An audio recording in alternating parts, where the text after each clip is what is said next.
Indonesia दुनिया के कई देशों से चावल का आयात करता है, लेकिन हाल ही में दुनिया के प्रमुख चावल आयातकों में से एक इंडोनेशिया ने साल 2025 के अंत तक चावल आयात न करने का फैसला लिया। इंडोनेशिया के इस फैसले को लेकर चर्चाएं भी हुई, जिसमें इस कदम से इंडोनेशिया में चावल की कमी और कीमतों में इजाफे की आशंका वाले सवाल अहम हैं। बता दें कि इंडोनेशिया ने साल 2025 के अंत तक चावल आयात न करने के फैसले को लेकर भरपूर आपूर्ति का हवाला दिया है और आयात की जरूरत न होने की बात फिलहाल कही है। इसी बीच अब इंडोनेशिया की राष्ट्रीय खाद्य एजेंसी के प्रमुख अमरान सुलेमान ने कहा कि इस वर्ष इंडोनेशिया में खाद्य आपूर्ति और खाद्य प्राइस स्टेबलाइजेशन कार्यक्रम के लिए 10 लाख टन से अधिक चावल का स्टॉक आवंटित किया गया है। साथ ही अमरान ने एक लिखित बयान में कहा कि राष्ट्रपति ने निरंतर बाजार संचालन का आदेश दिया है और SPHP चावल बाजार संचालन के लिए हमारा स्टॉक आवंटन अभी भी 1 मिलियन से अधिक है। साथ ही अमरान द्वारा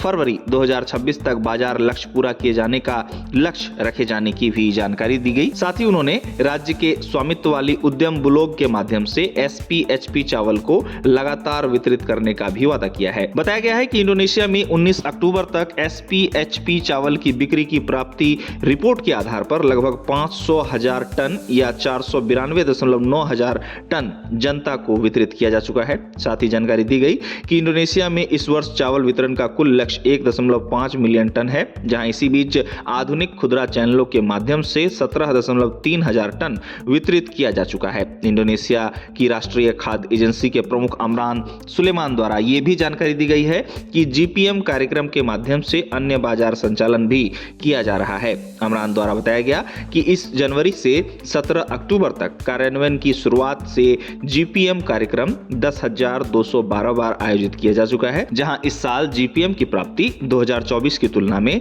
665 गुना बढ़ गई है, जो 9,547 बार दर्ज की गई थी। गौरतलब है कि इंडोनेशिया की राष्ट्रीय खाद्य एजेंसी के प्रमुख और इंडोनेशिया के कृषि मंत्री अमरान सुलेमान ने हाल ही में मजबूत घरेलू उत्पादन और उच्च राष्ट्रीय भंडार का हवाला देते हुए 2025 के अंत तक चावल का आयात करने की आवश्यकता न होने की बात कही थी। उन्होंने कहा था कि देश के सरकारी भंडार को भरने के लिए हमें चावल का आयात करना पड़ा था, लेकिन इस वर्ष चावल आयात की आवश्यकता नहीं है क्योंकि हमारे पास चावल का पर्याप्त स्टॉक है।